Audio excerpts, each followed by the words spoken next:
அதாவது நம்ம பசியில இருக்கிறவங்க இந்த ஆடு மாடுகளுக்கு எதுவும் நம்ம கொடுக்க மாட்டோம். இந்த பழத்தெல்லாம் எடுத்துட்டு போயிட்டு அவங்களுக்கு தானமெல்லாம் கொடுக்க மாட்டோம்.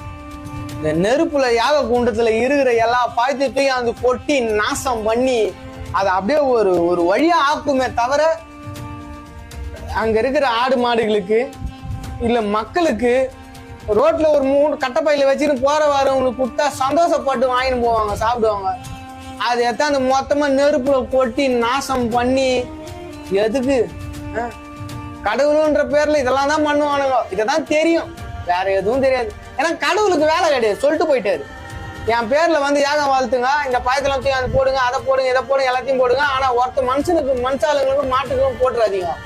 போட்டீங்கன்னா அது தெய்வ கூட்டமாயிடும் அப்படின்னு சொல்லிட்டு கடவுள் சொல்லிட்டாரு. அதனால எத்தாந்து நெருப்புல போட்டுறானுங்க அவனுங்க.